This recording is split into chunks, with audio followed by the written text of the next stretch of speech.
Eu sei que agora vai dar certo, então se você quer que as suas histórias também dê certo, bora ver quais são os próximos pontos que são normalmente os erros para transformar isso em potencialidades. Então sim, bora!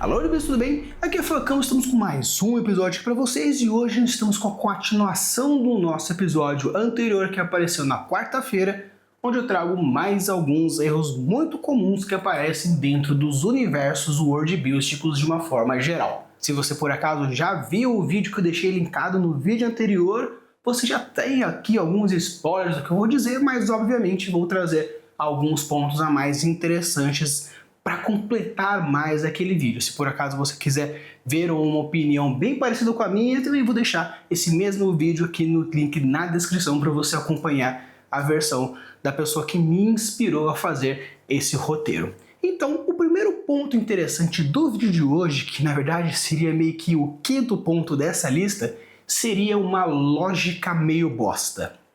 Uma coisa que a gente já aprendeu, já falei em algum episódio antigo, que é a relação entre a lógica estabelecida e a lógica real. Quando você vai construir um universo onde a lógica real é aquele ponto principal do seu universo, significa que você vai usar a química, a física, a filosofia, a sociologia, economia, fatores políticos, onde você já tem algo pré-estabelecido. Vou colocar algo uma sociedade mais marxista, vou considerar uma economia mais socialista, vou fazer um sistema mágico baseado em reações químicas entrópicas, vou falar sobre uma criatura que tem como base biológica os répteis. Então você não precisa necessariamente explicar o que está acontecendo, porque a lógica do seu universo é uma lógica real. É algo que você vai utilizar de bases físico-químicas, sociais, culturais reais para estabelecer o seu mundo fantástico. Mas quando a gente quer fazer uma fantasia, uma ficção científica, um pós-apocalipse ou qualquer outra coisa que você precisa estabelecer o seu mundo fantástico, então você tem o que nós chamamos de lógica estabelecida. A lógica estabelecida é quando você está construindo fatores no seu universo onde a sua lógica de escritora mestre, world builder, vai estacionar dizendo: aqui esse é o parâmetro que eu vou seguir. Não é o parâmetro normal, então eu vou explicar para vocês como funciona. Aí que entra o ponto que eu quero trazer. Essa lógica meio bosta é quando você estabelece a sua lógica estabelecida com parâmetros fracos, com parâmetros que não fazem sentido, dando uma enfraquecida no quê? No senso de descrença, ou do que a gente chama de ponto de descrença. Tem diversas siglas que a gente pode falar, que é a suspensão da descrença de uma forma mais geral. Quando você coloca uma lógica real, o seu ponto de descrença ele é mais fortalecido, porque você já tem os parâmetros normais reais que você estabelece. Mas se você vai colocar a sua lógica estabelecida, existe aquela chance de dar aquela bambeada no senso de descrença, porque será que é assim? Nossa, tá um pouco estranho. Para a galera do weird, para a galera do nonsense, brincar com a suspensão da descrença é um pouco mais complicado, mas a galera, quando sabe fazer bem feito, faz bem feito. Então, se você quer brincar bastante forte com suspensão da descrença, procure textos bons que falam sobre weird, textos ambientados dentro de um nonsense. No caso, por exemplo, Alice no País das Maravilhas entra num weird, num nonsense muito bem estabelecido. Então, o legal é quando você for construir o seu mundo fantástico e for utilizar da sua lógica estabelecida, utilize de parâmetros mais bem definidos. Se por acaso você nunca teve a experiência de colocar um universo estabelecido usando a sua lógica, faça o seguinte exercício. Primeiro, estipule o seu universo, construa as suas situações dentro de uma lógica real. A partir disso, você vai, no caso, dar uma ampliada aqui. Testa um pouco para cá, testa um pouco para lá, aumente um pouco aqui, puxa um pouco lá, reinterprete aqui. Com esses fatores, você já está mudando a lógica estabelecida do seu universo, porque deixou de ser real. Porque se você está agora considerando A, B e C, que antes era algo real, agora você está estabelecendo como a verdade do seu universo, então já estamos mudando para uma lógica estabelecida. Com treinos, com desenvolvimentos, com prática, você consegue estabelecer um universo mais amplo utilizando a sua lógica estabelecida.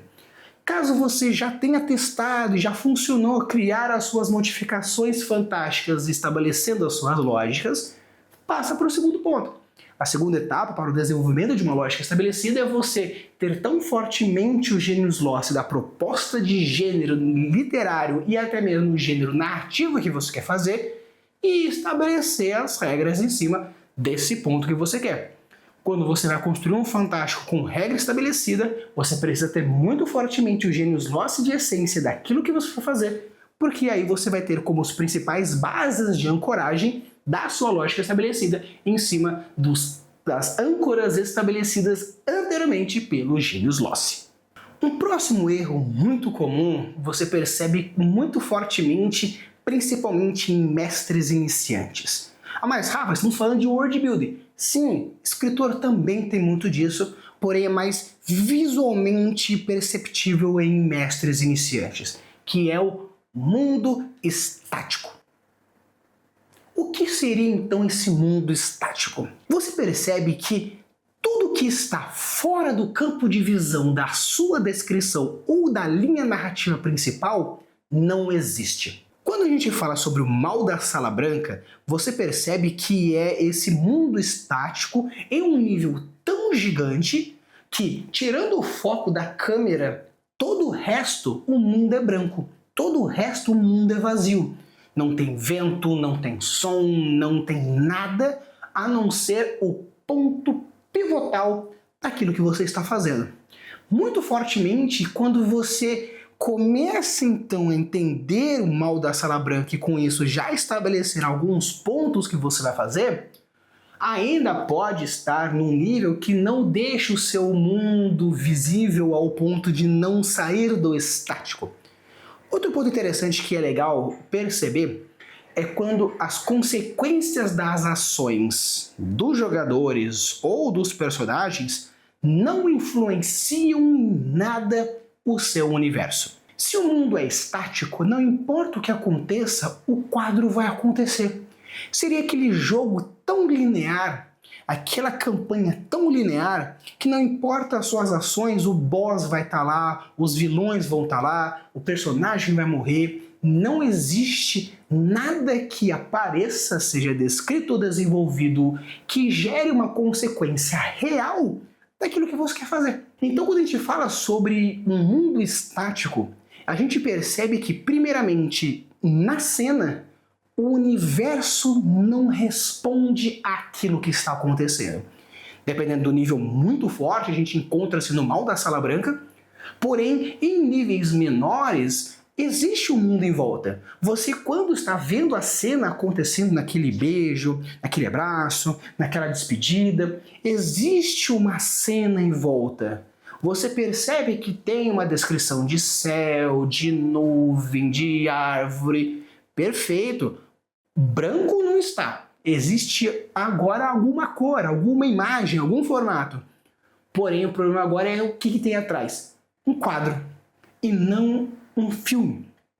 E quando tem esse mundo estático, aí nós temos um problema. Caso você queira construir numa descrição um fundo estático, ok, aceitável porque o seu ponto no caso pontual para sua descrição é aquilo que está acontecendo. Porém, um mundo dinâmico precisa ter consequências indiferentemente da existência do personagem. Não estamos falando para a gente sair de character driven e ir para plot driven. No caso, para a galera que não sabe, character driven é quando a história ela é focada no desenvolvimento do personagem e o personagem influencia diretamente na narrativa. E plot driven significa que a história vai acontecer indiferentemente dos personagens que estão fazendo. Os personagens são apenas mais um elemento da história. Não estou falando para você seguir o mundo ou fazer uma narrativa plot-driven, algo que é muito comum, por exemplo, em Game of Thrones, onde os personagens eles vivem as suas vidas, o importante é a história ser contada, indiferentemente de ter um personagem principal ou não. Não é esse ponto. Quando eu falo de deixar o mundo mais dinâmico, seria que enquanto os personagens estão fazendo algo acontece no plano de fundo. Só que esse plano de fundo não é descrito. Você como escritor, você como mestre, sabe que coisas estão acontecendo no Japão indiferentemente do que está acontecendo no Brasil. Então, mesmo que os jogadores façam A e B, os personagens façam A e B, precisa ter ou consequências diretas e indiretas para a gente ver essa correlação, ou mostrar tempo passando, coisas acontecendo, para que sim, o universo tenha elementos que façam existir. Então, galera, teve um problema na minha câmera, perdi o restante do vídeo, mas assim vou gravá-lo aqui nesse formato de webcam, beleza? Então, continuando o vídeo. E, pessoal, o terceiro ponto importante que eu acho que vale muito a pena a gente prestar atenção é a questão do infodump. O que seria, então, o infodump no nível chato? No caso, o infodump chato. Quando a gente fala sobre infodump, a galera que não sabe, é quando você explica alguma coisa querendo explicar com o objetivo de explicar. Uma forma normal da gente quebrar o infodump é o show don't tell. O show don't tell é quando você mostra ao invés de falar. Show don't tell. Claro que de um exemplo clássico a gente pode trazer o seguinte seria: para usar uma bola de fogo, você precisa observar, você precisa mentalizar, fazer movimentos de braço, juntar energia, concentrar e lançar. Perfeito, agora mostrei para vocês o que seria o TEL. O show seria basicamente o quê? Na hora da descrição, você descreve que tem movimentos de mãos, fecha os olhos, concentra e solta. No caso, você está mostrando o que está acontecendo, então simplesmente você descreve bola de fogo. Com isso, o que acontece? Você já sabe que para soltar uma bola de fogo, ele fechou o olho, respirou fundo, parou um tanto, soltou o elemento. Ok, num próximo momento você pega a pessoa, fecha os olhos, faz outro movimento e solta um raio de gelo. Você já sabe, por comparação, que precisa de movimentos de braços derivados, fecha seus olhos, decide então que provavelmente precisa se concentrar, olha para o alvo e solta. Com isso você já entende que o sistema mágico minimamente precisa de uma mudança energética, movimentos de braço e lançada de energia. Assim você já vai mostrando o que está acontecendo, mostrando como funciona, sem necessidade de explicar. Então existe um nível de infodump tão chato que tudo precisa ser explicado. E não precisa. Você não precisa explicar a história do restaurante para fazer a cena. Você não precisa fazer explicações. Deixa o personagem descobrir. Deixa o leitor descobrir junto com você todos esses elementos. Claro que existem pessoas que são, no caso, um show tão gigante onde não se explica nada e fica a interpretação da pessoa, do leitor. Claro, sim, não existe certo e errado, existe se funcionou, se não funcionou. Se por acaso a história não funcionou, ok, então tente mostrar um pouco mais de show, porque vai evitar isso. Se por acaso você tem um limite de palavras, você necessita de um TEL, então é interessante você fazer com que esse TEL seja de uma maneira um pouco mais mascarada, uma coisa um pouco mais orgânica, evitando qualquer tipo de coisa que faça com que tenha essa necessidade. E se por acaso você tem um limite de palavras, então faça uma história que precise de, no caso, informações menores. Ou até mesmo crie lógicas estabelecidas mais para os reais para fazer ganchos mais diretos e você poupar palavras. E existem diversas formas de fazer, tem vídeos falando um pouco mais sobre infodump, como mascarar um pouco esse infodump, qualquer coisa posso fazer outros vídeos que ensinem outras técnicas de mascarar o infodump. Só que cuidado na hora de você for fazer a explicação do seu cenário. Não precisa explicar. Claro que quando você vai fazer alguma coisa muito estabelecida, ou muito fantástico, ou muito alta fantasia, ou muito fora, ou muito distópico, precise de um pouco de explicação, Perfeito, passa. Porém, cuidado com aquele infodump absurdo. Infodumps absurdos são complicadíssimos, são muito chatos. Porque a ideia não é você demonstrar com palavras explicativas. Você está chamando a pessoa de burra. Ah, mas Rafa, eu preciso explicar. Ok, então explique de uma forma que você utilize a técnica de usar a mesma frase para dar informações diferentes. Na mesma frase que você está explicando, você está desenvolvendo a história, você está mostrando personalidades, você está desenvolvendo personagem, você está movendo para frente, você está dando muito mais do que aquela conversa extremamente Watson e Sherlock. Nós precisamos isso, aquele outro. Mas Sherlock, o que? Você já sabe. Nossa, como eu odeio a frase como você já sabe. Se eu já sei, não precisa explicar. Se eu não sei, aí você explica.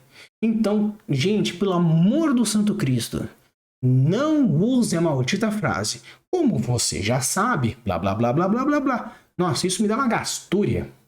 Tem um texto meu antigo que tem isso. Depois que eu li, eu falei, meu pai do céu. Arranquei fora e ficou muito melhor. Não mudou em nada da minha plot. Apenas ficou mais gostoso e tirou aquele ânsia. O cara vira assim, como você já sabe, os nossos procedimentos são XYZ. Claro, se um personagem pede isso, ok. Mas eu tirando essa frase, ficou muito mais incisivo. No caso, nosso procedimento é assim. Ficou muito mais estúpido, que era o que a cena precisava. Se for algo mais pro irônico, dizendo, nossa, como você sabe, é isso que funciona, né? Ok, beleza. Só que cuidado com os infodumps. Se você for mostrar, use show. Faça dessa forma. Claro, se você tem dúvida, se você leva para um mais extremo no infodump, mais extremos no show, escolha mais o show ao invés do tell.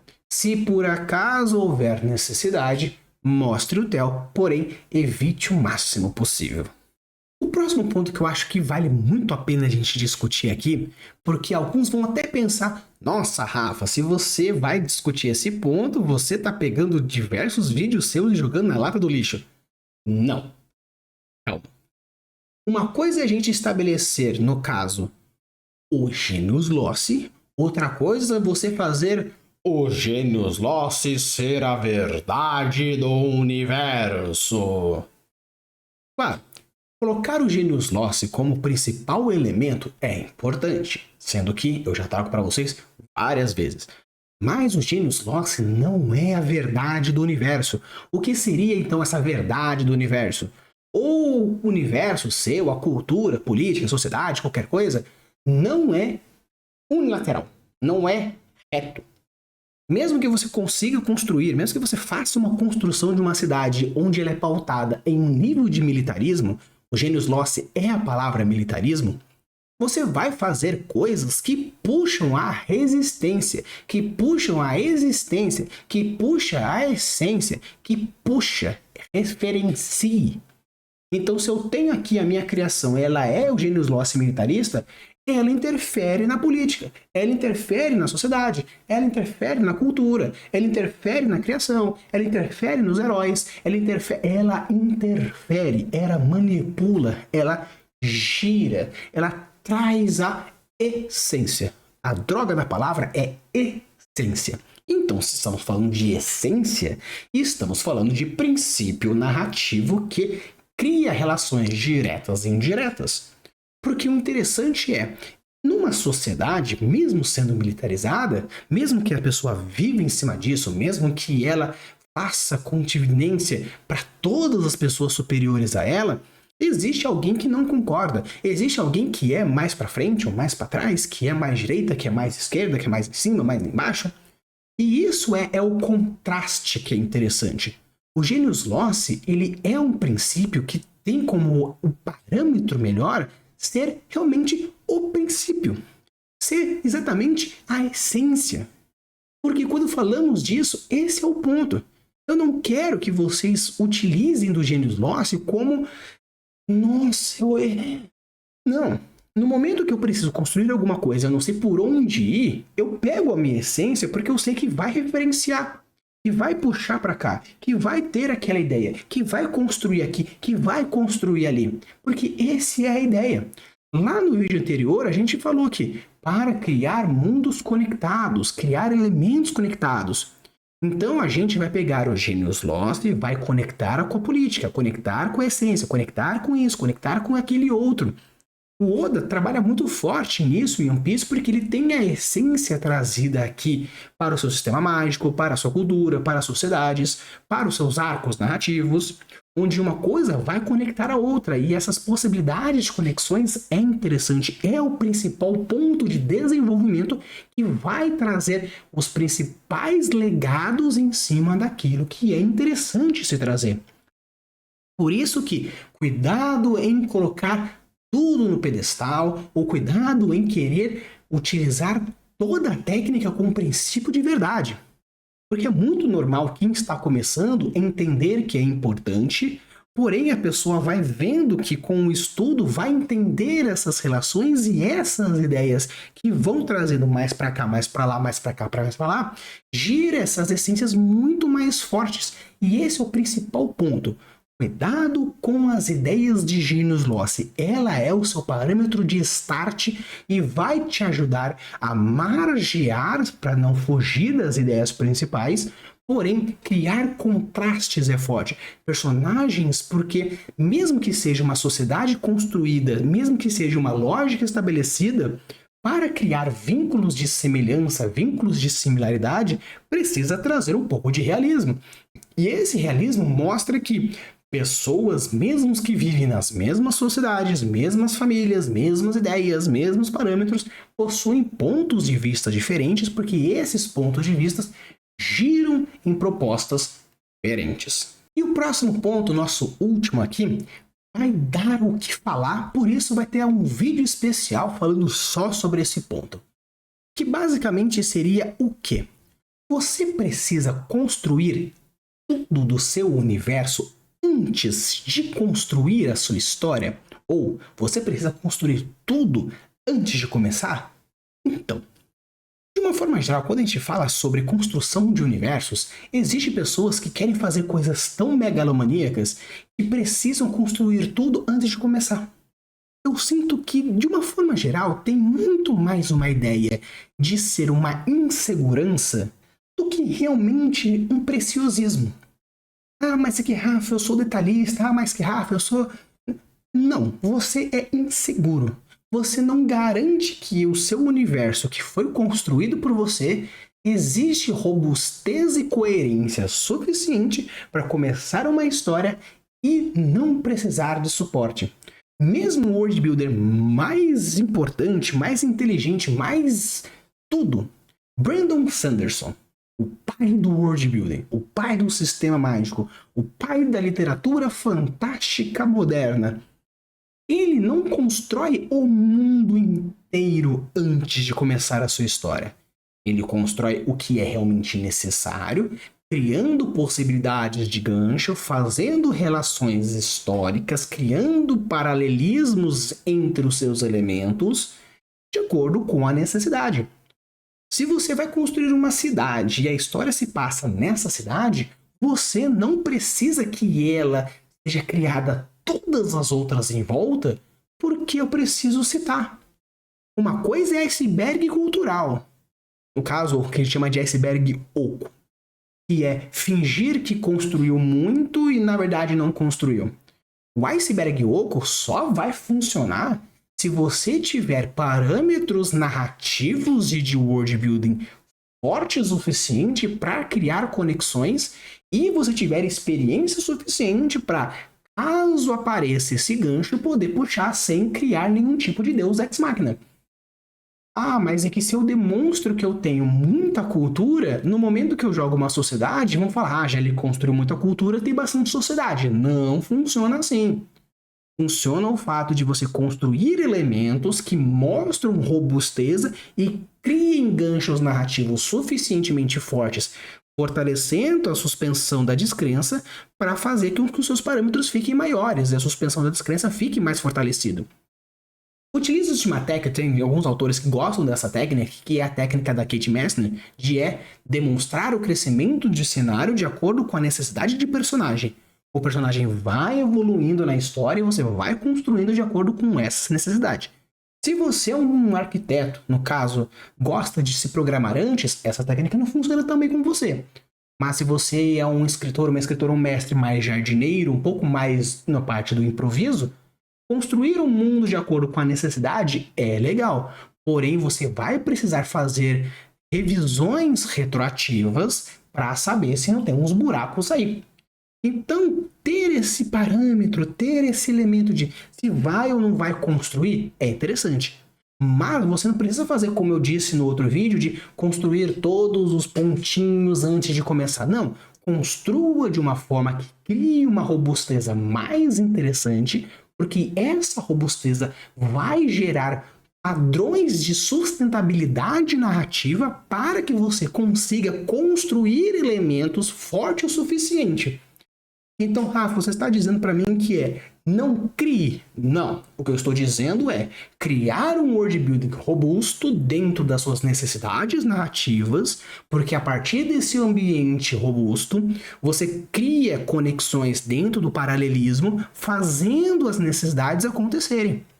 Dentro de um conto meu que eu falo do mundo distópico, eu foco na doença que matou todo mundo, na cura que curou todo mundo, as necessidades motivacionais desta cura e quais são as tecnologias necessárias para a produção desta cura.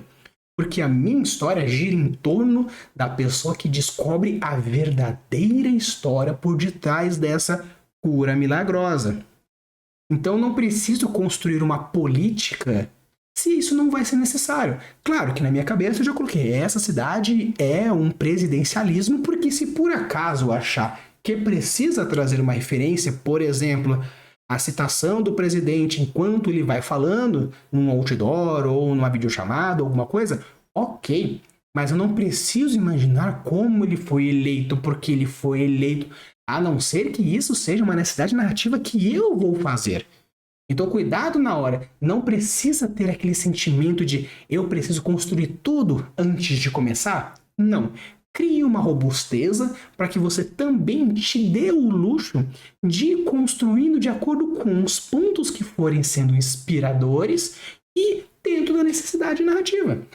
Então, pessoal, esse aqui foi o meu vídeo falando sobre os elementos que eu acho que são interessantes como os principais erros que a galera costuma fazer.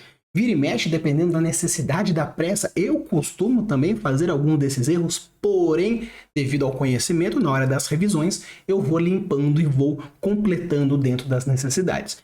Se por acaso você gostou desse vídeo, já deixa o seu like, se inscreve no canal e deixa aqui nos comentários algum ponto que você acha que vale a pena um vídeo especial. Claro que já vou falar um sobre o sentimento, a necessidade de construir tudo antes de começar. E também, como eu falei no vídeo passado, falando sobre exercícios para criar uma abstração de personagem e você não ficar preso no presente.